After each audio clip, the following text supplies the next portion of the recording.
All right, guys, Brandon here. So, end of week 4, practice exam 4. I'm coming up on my test pretty quickly, right?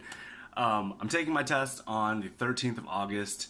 I have about 3 weeks, this week, I have next week, the week after that, then that's pretty much the weekend of my test. Taking it on a Monday, taking that day off, gonna kind of relax that weekend to try to get as much rest as possible to be mentally sharp, but very happy with this week. So, I think I was honestly starting to lose a bit of hope.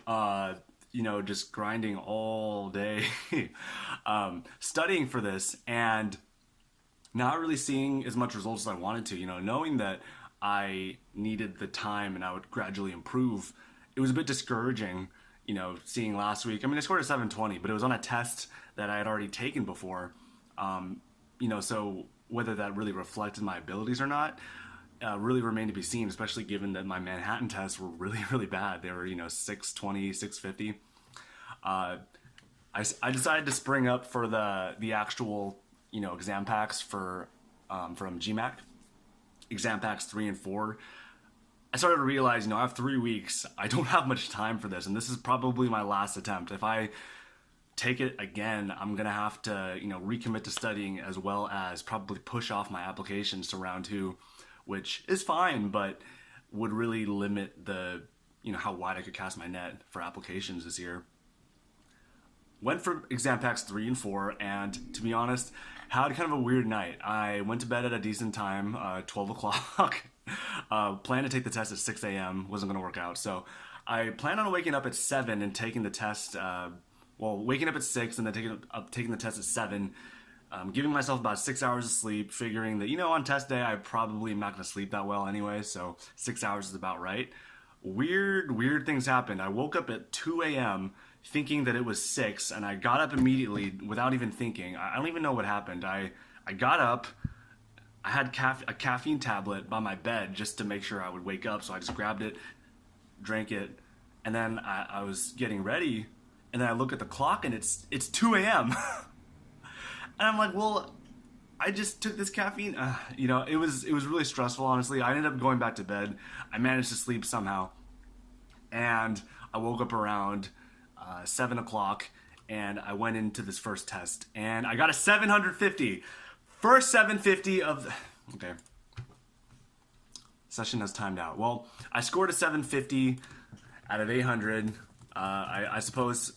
for the first time, actually following through with my goal of 620 to 750. We'll see if I can actually score this on the day. But considering, the weird circumstances of my night, honestly, like in the morning too, I was practicing on some easy questions through the official guide online, and I was doing honestly pretty bad on easy questions just because like my brain, I was just so flustered that morning. But I decided to just power through it. I didn't have time to, wait. I'm going somewhere this weekend and I have plans. I decided to just do it and ended up coming out really well. Now, I am going to go through kind of a quick review of the test. Some things that really helped me this week, I did try this new Manhattan timing technique, which I am going to go over at some point probably this week. I think I forgot to do a video this week. I've been... That's my bad.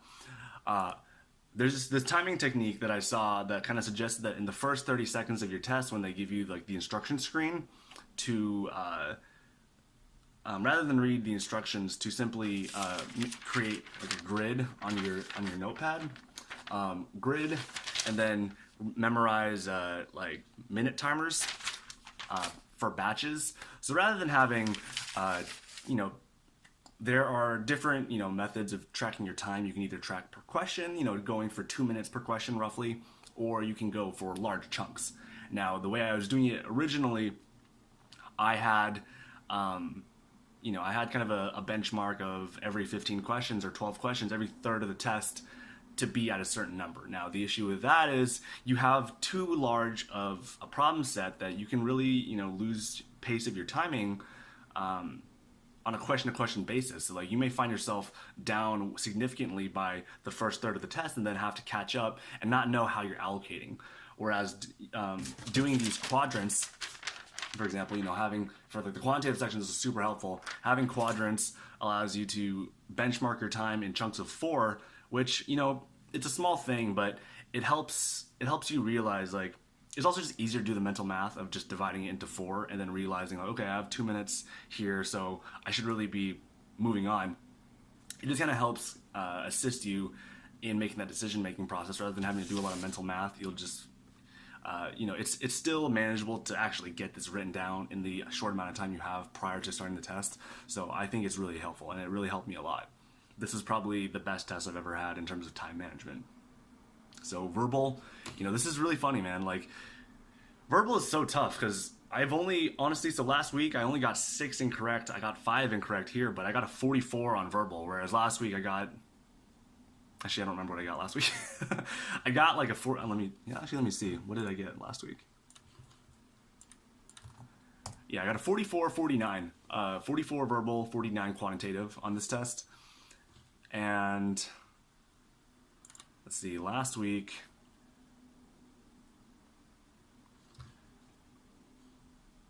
I got a last week I got a 41. So that's pretty interesting. One question raises you up 3 points. So, just got to keep on working on the accuracy, I guess. Honestly, I didn't really feel as good on this test. Besides the time management, I definitely had to strategically guess a few times. Like, I realized, like, okay, I'm stuck here. I need to just go. Guess it seems to have paid off, but it's really not that big of a difference. So that's kind of scary, honestly, thinking that it's just such a small difference in test scores. So I'm hoping that obviously I'm hoping I can get higher on verbal. I'm hoping it may be sick if I could get a 44 verbal on the actual test. And I think that I have a pretty good understanding of sentence correction, for example, and I think that really honing in on my weak points. I had some really sketchy reading comprehension passages here where I didn't feel so great. Really honing in on my reading comprehension practice, and I think kind of honing in on some like really, really hard sentence correction problems in the next few weeks is going to be really helpful. So let's see, let's review these very quickly. I need to go. I have to drive up to Seattle. That sucks. Okay, so sentence correction, man, that is really tough. That's crazy, dude. I got the first 2 wait, did I really get the first 2 verbal questions wrong? Okay, no. Yeah, that would have been, yeah, okay. I got like the first 10 correct, so that's really good. I've read that getting the first problems correct is a really good thing in regulating your test scores. Like the first few problems are more heavily weighted.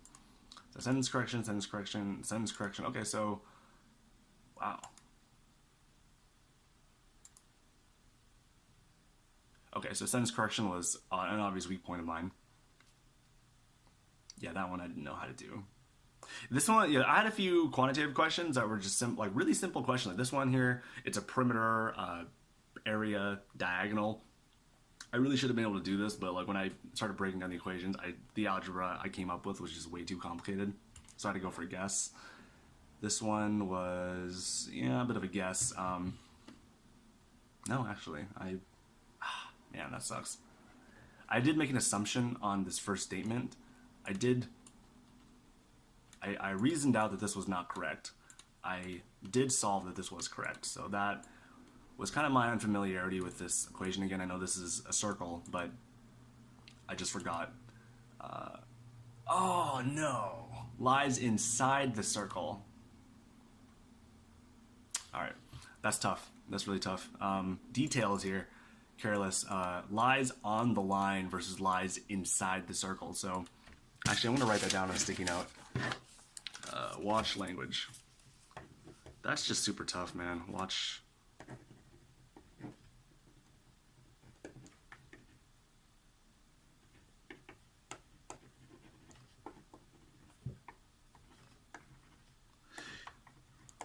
Yeah, so this question actually, I got wrong because I thought it was on the line, which it would have been a much more difficult problem, or actually it would have made sense with my reasoning, but that's tough. I could have got that one.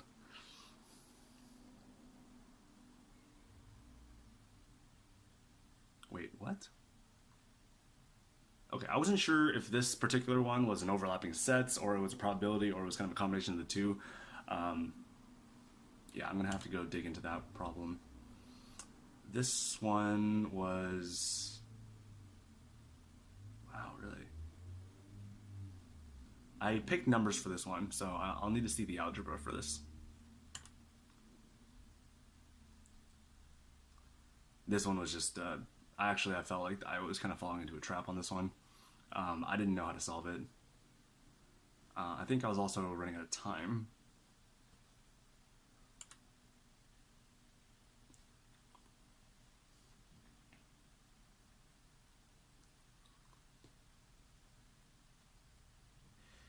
Yeah, this one was, I was a little bit mixed up on the or. Yeah, I should have, that was a guess. That was a 50-50. It was either one or both.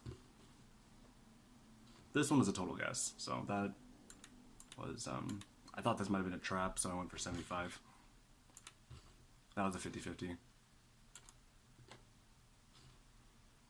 All right, hey man, that's not bad. I mean, on the ones that I got wrong, they were guesses, and they were just small nuances. So again, like adding those to my repertoire of distinctions, once I go and review this, I think reviewing more of my previous exams in more depth is going to be really helpful. Again, just really hammering my weak points. I do think that for the most part, I am getting pretty solid in my general concepts. I do have an advanced quantitative book that I'm going to be working through, as well as I'm not really sure. I'm going to have to figure out a balance between going through these. I do have like a pretty rigorous test, practice test schedule in the next few weeks, just every weekend. And then I'm taking a practice test the Friday before, and then I'm taking my test on Monday. So I'll have Saturday, Sunday to recover. Or I'll have the Sunday to recover. Okay. All right, guys, that was it. That's my fourth practice exam. Scored 750. Let's see if we can push it a little bit higher next week. I'd be happy if I'd be happy if I could score 740 next week. Just be a little bit more consistent. But 740 to 760, ideally by the end of this whole study session, I'm hitting 760, 770, just to have a bit of a buffer for the actual test. So again, I gotta go. So good luck on your studies. Thanks for stopping by. Talk to you later.